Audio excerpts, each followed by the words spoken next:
আসসালামু আলাইকুম। আলহামদুলিল্লাহ। প্রথমে আল্লাহর প্রশংসা করে নিচ্ছি। বারাকাল্লাহু আলাইকা লানা ওয়া লাকুম ইয়া জাল জালালি ওয়াল ইকরাম। বরাবরের মতে আমি একটি প্রবাদ বাক্য ব্যবহার করে থাকি। বাংলার চাষী শতকরা ৮০ যদি টানে পিছে, বাকি ২০ মিলে দেশ গড়া যাবে, এ কথাটি মিছে।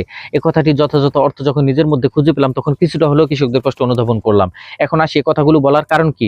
গত মাসের শুরুতে অর্থাৎ এপ্রিলের প্রথম সপ্তাহে আমি বেশ কিছু পুঁইশাকের বীজ রোপণ করেছিলাম। সেগুলো এখন পরিপক্ক সবজিতে পরিণত হয়েছে। এগুলোর পিছনে কি পরিমাণ পরিশ্রম করতে হয়েছে সেটা আমি নিজেই সাক্ষী। আপনি তখন একজন কৃষকের কষ্ট অনুধাবন করবেন যখন আপনি ওই স্থানে কাজ করবেন। বিখ্যাত একজন মহিষী কবি এবং নারী জাগরণের অগ্রদূত রোকেয়া সাকোয়াত, তিনি তার চাষার দুঃখ প্রবন্ধে একটি প্রবাদ ব্যবহার করেছেন। খেতে খেতে পুইরা মরিরে ভাই পাছায় জোটে না তেনা, বউয়ের পয়সা বিকায় তবু সইলা পায় না দানা। এ কথাটির ভাবার্থ দিয়ে তিনি কৃষকদের কষ্টকেই তুলে ধরেছেন। আপনাদের মনে এখন প্রশ্ন থাকতে পারে, কি কারণে আমি কৃষকদের কষ্ট এখানে তুলে ধরলাম। প্রিভিয়াসলি বেশ কিছু ভিডিও আমি আপলোড করেছিলাম, যেখানে আপনাদেরকে দেখিয়েছিলাম কি পরিমাণে কষ্ট এবং পরিশ্রম করতে হয় এই সেক্টরে।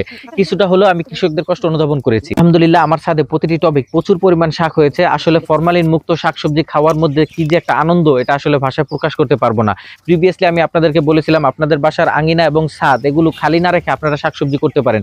এতে ছোট একটি পরিবারের চাহিদা কিছুটা হলেও পূরণ হবে। যারা এখনো আমার ফেসবুক পেজটি ফলো করেন নাই এবং ইউটিউব চ্যানেলটি সাবস্ক্রাইব করেন নাই, তারা অবশ্যই আমার ফেসবুক পেজটি ফলো করে দিবেন এবং ইউটিউব চ্যানেলটি সাবস্ক্রাইব করে দিবেন ছাদ রিলেটেড কৃষি কন্টেন্ট পেতে।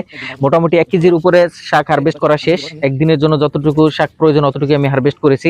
প্রতিটি গাছেই আমি মাথা থেকে কেটে দিয়েছি, যাতে পুনরায় আবার খেতে পারি এখান থেকে। অন্য কোনো ভিডিওতে আবার দেখা হবে। সবাই ভালো থাকবেন। আসসালামু আলাইকুম ওয়া রাহমাতুল্লাহ।